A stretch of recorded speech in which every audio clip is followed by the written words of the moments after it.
Some minor spoilers ahead for Baldur's Gate 3. More specifically, Act 2 of Baldur's Gate 3. Even more specifically, the questline involving Balthazar and Yurgir in Act 2 of Baldur's Gate 3. It's also worth noting, for reasons that will become obvious soon, that I'm playing on Tactician mode, the game's hardest of 3 difficulties.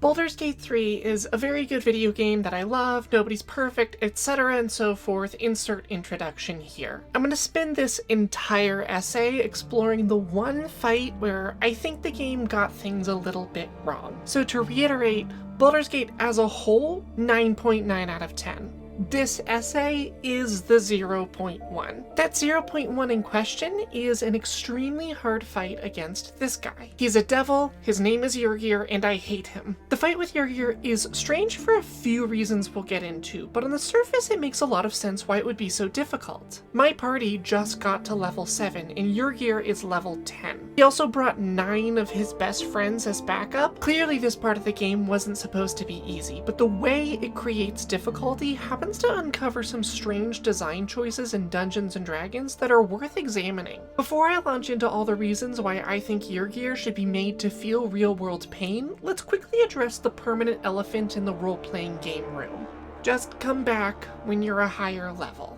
This solution works better in games that have a high level cap, where leveling up once or twice might only be an hour-long detour. Leveling up also tends to be a good strategy in games with faster and more skill-focused gameplay systems, because in those games your character's mechanical benefits are usually propping up your skill in playing the game. The turn-based systems of Baldur's Gate means that anytime the game ramps up in difficulty, it's effectively asking the player to solve the situation intellectually. The game might only give you a couple moves to save yourself, but it'll give you infinite time to decide what you want those moves to be. But the main reason I refuse to just come back when I'm a higher level is because it's such a lame way to play a game like Baldur's Gate. I don't want to retrace a path back to my enemies once defeating them won't be hard. I want to triumph in the face of hardship. The slaughter of 1,000 goblins in the name of getting 10 more hit points to defeat my mortal enemy is a boring story that should not warrant hours of dedicated playtime. The game ramping up in difficulty should ideally be met with an increase in player skill and knowledge, as much if not more than an increase in mechanical options. And this is what Baldur's Gate excels at. The best moments I've had with this game have been when it throws me in the deep end and demands that I learn to swim. The explosive joy of defying the odds on a desperate spell. Reconsidering my options when those odds aren't so easily defied.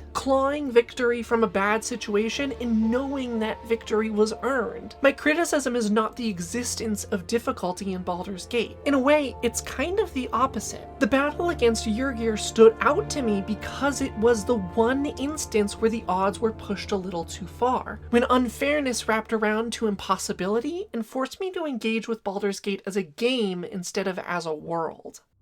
Part 1. Some genuinely good game design. The fall from perfection begins on a quest for an ancient relic. Skipping most of the details here, I've lied to the bad guys about being on their bad guy side. They bought the lie and sent me out to track down some necromancer named Balthazar and the relic he went searching for. I trace Balthazar to an abandoned temple, but before I can enter, I'm intercepted by Raphael. Raphael is very literally a devil. I've talked to him a few times prior, always playfully ready to draw swords at any moment, but we've kept it civil enough to start building rapport. He tells me that I super duper should not go into this temple. When I tell him that I'm super duper going into this temple, I find out that Raphael is deathly afraid of a rival devil trapped inside. Spooky. But I can't not go after Balthazar and the relic, so into the temple I go with a lot more trepidation than initially expected. And this trepidation is a neat little design trick. The game has set up the idea that I'm underinformed, underprepared, and underpowered. Whatever is down here, I can't just sling spells and barbarian rage my way through it. I need to be on the lookout for any cunning moves to pull the odds back in my favor. I venture forth directly into a puzzle. Uh-oh, nerd shit. A bit of exploring and a medium lockpicking check later, and I've circumnavigated it. More importantly, this circumnavigation has funneled me directly into Balthazar. Balthazar is a bad man who smells bad, and I hate him too. That's good though. The designers made him this way on purpose because he's a villain. villain. Balthazar says that he's the giant rat that makes all of the rules, and that means I have to do whatever he says. A quick check at his stats and the company he keeps tells me that he has the firepower to enforce this status. I definitely cannot take him in a fair fight. So instead, I play along. He tells me to find the relic, I tell him that'll probably be mega dangerous, he gives me a little bell. The bell will summon his quote-unquote brother, the 2-ton meat monster just behind him. But wait, half the reason I can't immediately blast Balthazar into the afterlife is the fact that there's a 250 hit point wall of muscle standing right behind him ready to pounce. The game primed me to keep an eye out for any cunning moves to undermine the multiple overpowered foes it's throwing at me, and now it's produced a potential solution. Find the McDevil fight, call in the meat monster to take all the hits for me, then run back and kill Balthazar now that his star defender has just died protecting me instead of him. So I venture forth in search of a devil. Shockingly soon after, I find a displacer beast doing that thing where it runs around a corner and waits for me to follow before running off again. Obviously a trap, and under any other circumstance I'd look for a more clever way through, but right now my goal is to get into trouble. So with reckless abandon, I spring the trap. Lo and behold,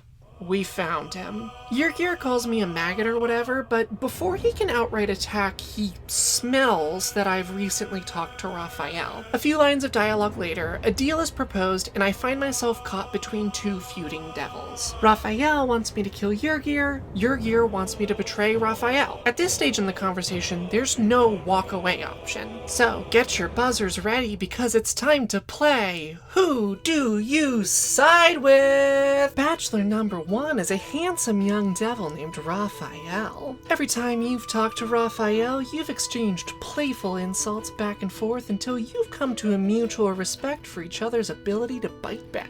Since then, you've started to hesitantly trust him bit by bit as you feel out what benefits of friendship might entail. Bachelor number 2 is a hog man who's spent the last 5 minutes berating you and has already threatened your life more than once. Yeah, giving me the choice was really more of a courtesy on the game's part, but that makes a lot of sense. After all, I came here specifically looking for a fight. And sure, Raphael was spooked by this Yurgir guy, but Raphael didn't know that I would have a secret necromancy monster in my back pocket ready to take all the big hits for me. Look at me, so clever. I'm surely playing the video game in a way the designers intended.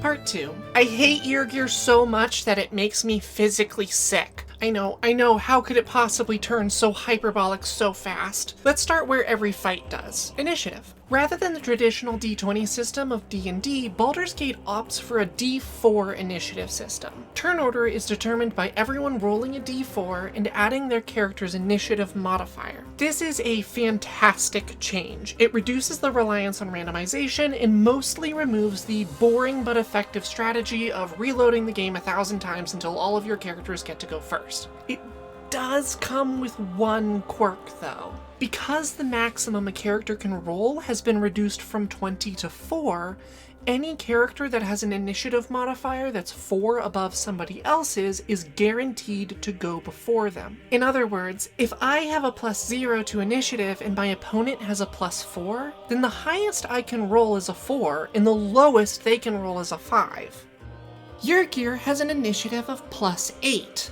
Yurgir goes first every time. This wouldn't be a big deal except that he is devastatingly good at capitalizing on this advantage. The first thing he does is toss 3 bombs at my party that will become an issue in just a moment. He then hits his least favorite person with something called a concussive blast, a little arcane ditty that deals 5d8 thunder damage. The really cool and really fun part is that the concussive blast also sets off all 3 of the bombs, each of which deals out an additional 8d8 damage, half in force and half in fire. This additional damage is an area of effect, and unless you've specifically told the game not to, it will have automatically gathered your party into a nice little group so that its favorite devil can unleash his nuclear arsenal to maximum effect. If at any point someone goes down during this kerfuffle, the bombs will start dealing out failed death saving throws, bringing them closer to fully dying. If you've placed your party well and you're lucky,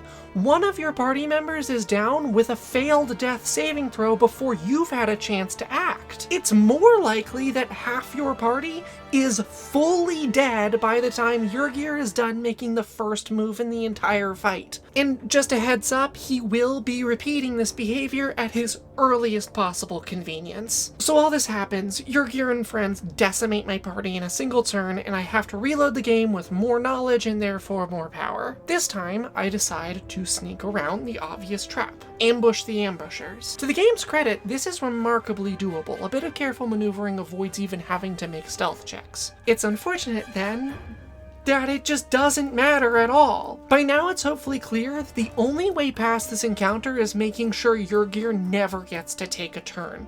And a sneak attack would be a great way to do that. Except that the alert feature, which grants his +8 to initiative, also makes him completely immune to surprise. I have one single action, the one I use to initiate combat, before Yurgir violates the Geneva Conventions on one lucky winner. Okay, hold on though, this is exactly what I was looking for. All I have to do is call in the meat monster and let it take Yurgir's wrath. 2 birds meet 1 stone. The meat monster can only be called in combat.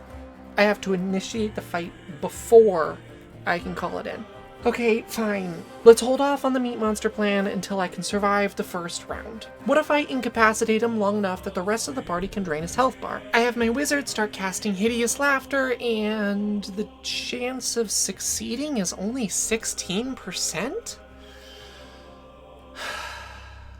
In case you're unfamiliar, a lot of spells in D&D use a mechanic called saving throws. When you cast one of these spells, the target gets a chance to use an ability score, say strength or wisdom, to resist the spell's effects. This process of resisting an effect using your character's abilities is called a saving throw. One of the genuine joys of spellcasting in D&D is that different foes will be weak in different saving throws. This mechanic forces you to change up your strategy depending on the strengths and weaknesses of your opponent. One fight, you might be targeting a group's weak constitution saves to knock them off cliffs with Thunder Wave. The next, you're measuring up the wisdom of your adversaries to decide just how much you want to gamble on Hold Person. The boon of having different saving throws tied to different ability scores is that you always have to take into account the unique blend of strengths and weaknesses you're up against.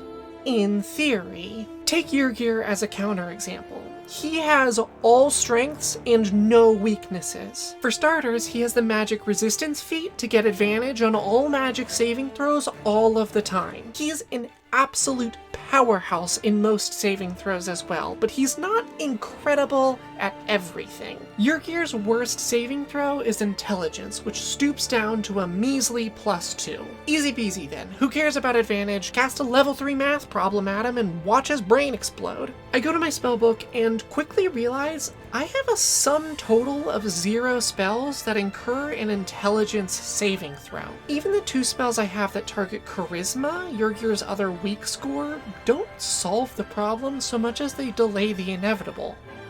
Huh. What are the odds? Well, if spell-powered incapacitation is off the table, maybe I can pull together some explosives like they do on TikTok and— wait, no, hang on. Part 3, what are the odds? I open my party tab and start tallying up spells that incur any kind of saving throw. I count up 29 unique spells between my 3 casters. Assuming an even spread, I should have about 5 spells per type of saving throw, but we already know there won't be any for intelligence, so the real expected spread is about 6 each. Instead, I found this distribution. Not nearly as even as I was expecting. Weirdly strong turnout for dexterity, and I'm surprised that half the ability scores are barely represented at all. Still, this is just a sample of all the spells in the game. It's entirely possible that certain classes tend to get spells that are stronger against certain ability scores as part of their class design. Unfortunately, the only way to know the actual odds of not getting a single spell capable of exploiting Yurgir's embarrassing +2 to intelligence saving throws would be to manually tabulate every single spell on the Baldur's Gate 3 wiki, a ridiculous task that would be pathetic to do in response to finding one fight in a video game a little bit too hard. I counted 86 that mentioned a saving throw. Here's the total number of spells that incur each type of saving throw from the full list available in Baldur's Gate. It's worth mentioning that even though these spells are pulled from the Baldur's Gate wiki, they're all adapted pretty faithfully from Dungeons & Dragons 5th edition. So the rest of this part is criticism of D&D far more than it is criticism of Baldur's Gate. The good news is that we now know the odds of picking a spell with an intelligence saving throw. The weird news is that it's apparently 1%? Our real focus, of course, is the broader trend. The bottom 3 saving throw types, intelligence, charisma, and strength, barely even add to half the 3rd most used constitution. Saving throws are absolutely dominated by dexterity and wisdom, and I don't understand why. What is the game design benefit to weighting spell saving throws like this? Why can my character go so far as taking a feat to be proficient in intelligence saving throws if there's only one spell in the game that it's useful against? In fairness, I'd be willing to bet these balance themselves out a bit more when taking into account the abilities of various creatures that the dungeon master, or game designers, might throw at the party. Not all saving throws have to be made against spells. I'm not satisfied with this answer though, because it locks what could be a fantastic method of player interaction behind the DM screen. Why is the DM allowed to play saving throw chess against the party with monster abilities while the players are left hoping that these monsters happen to not be good at wisdom and dexterity saving throws? What's frustrating here is that everything is in place for this to be a great way for players to strategize even further than what D&D already allows. The mechanic is there, it's just distributed to encourage an all-or-nothing approach where there could have been a fascinating and exploitable nuance. Imagine how much extra flavor and mechanical complexity could be added by letting players target their list of prepared spells at a specific ability score. Imagine how satisfying it would be to go toe-to-toe with monsters well above your power level, knowing they're weak in intelligence and you've prepared an arsenal of intelligence saving throws. This would even allow dungeon masters to build better encounters by creating interesting mixtures of saving throw weaknesses. How does the party that prepared to fight with intelligence saves react when those same monsters are led by a high intelligence mage? Do they go after the whole group's middling dexterity scores for reliable but average damage, or prioritize one monster type over the other? If they go for the latter, do they rebalance the action economy by cleaning up the minions first, or try and take out the boss quickly while they still have plenty of resources? All of these questions are already posed by the design of D&D's combat. What I'm arguing is that for a mechanic that's already in the game, saving throws could push even more dimensionality out of these existing strategic decisions. They should be working this way already, but the fact that 2/3 of all saving throws are either dexterity or wisdom means that fights tend to make these types of spells either very effective or very risky with little room for finesse. Part 4. Remember when this was about that devil bastard Yurgir? An enemy that's strong against all magical effects isn't inherently a bad thing. Yurgir could be a fantastic boss battle to specifically challenge a high magic party. He could force me to decide between high risk, high reward attack spells in a more drawn out game of buffing allies and dodging attacks. But those strategies require my party to be able to stick around for more than one round of combat and somewhat reliably mess with what Yurgir wants to do. The only viable countermeasure I've found is to annihilate him completely before he gets the chance to take one single action. And that relies on the 16% chance that my opening interference goes through. This encounter isn't providing a challenge to my understanding of magic so much as it's demanding that I reload until I get lucky enough to survive the first round of combat. Except even incapacitated, Yurgir still has one last trick up his sleeve. Or more accurately, 8!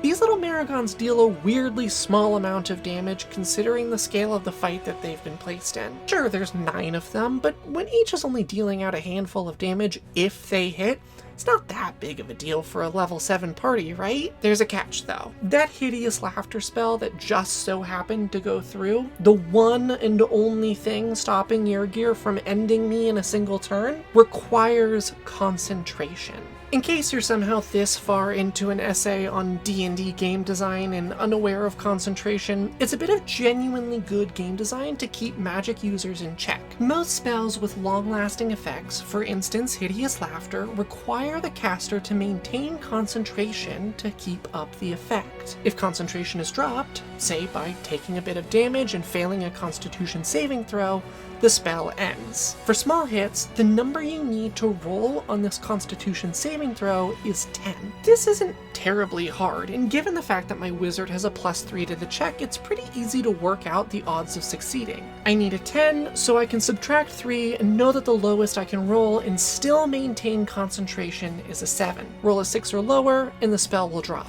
meaning my odds of success for one hit are 14 out of 20, or 70%. But my caster is rarely taking just one hit from the Marigons. What if I take 2? Each hit will incur its own saving throw, and if I fail either, then concentration is broken. The odds end up being the original 0.7 times 0.7 from the second hit for a 0.49, or 49% chance of maintaining concentration. This trend continues with each hit reducing the odds by a factor of 0.7. Making the Marigon Pile-On surprisingly effective at busting concentration. By the time I take a 4th hit, I only have a 24% chance of holding on to the spell. So even if I beat the 16% chance to incapacitate Yurgir up front, I'm probably also going to need to get lucky with as many as 4 Constitution saving throws for it to matter at all.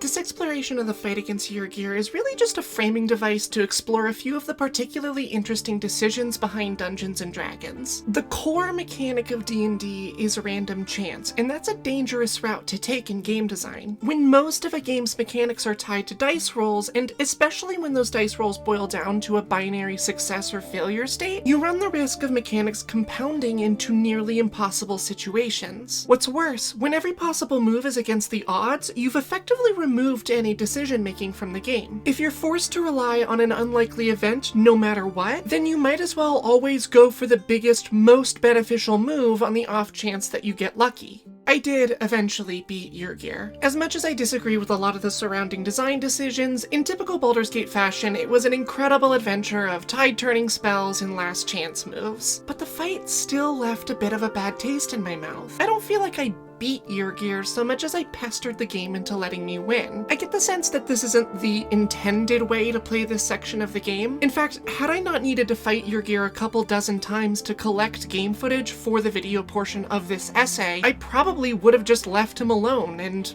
well, come back when I was a higher level. Still, it feels out of place that the game would put the attack option on equal ground with any other course of action if attacking is a trap. Sure, Raphael warns you not to pick this fight, but also Baldur's Gate is in the heroic fantasy genre. It's reasonable to assume that a significant percentage of players are going to heed that warning as a difficult fight, not a nearly impossible one. If Yurgir's opening move didn't deal so much damage, if he wasn't so resilient to magical effects, if the game had the option to target his weaker intelligence, if he didn't have so many minions, if I could just call in the meat monster to start the fight. If even one of these things were different, then this would be one of my favorite fights in the game. Who cares if I'm woefully underinformed, underprepared, and underpowered? I've got a crazy idea that just might work, and isn't that what Baldur's Gate is all about? Dungeons & Dragons, and Baldur's Gate by extension, is a ridiculously complicated game. Mismatches in the power dynamics are bound to happen, and it's a testament to the skill of the game designers at Larian Studios that all-out wipes like this don't happen way more often. I'm obsessed with this weird little fight because it's a case study for when all of the stars were perfectly misaligned. The quest design suggested a solution that the mechanics weren't fully prepared to follow through on, and that makes this an encounter worth documenting and worth studying. Thank you for watching my silly little video complaining about a video game that I love. Please do not subscribe to my YouTube channel. I am not kidding. The only reason this video exists is that it's a more effective medium than an 8-page written essay that no one will ever read. This is a scream into the digital void, and I take genuine comfort in the fact that the digital void will not scream back.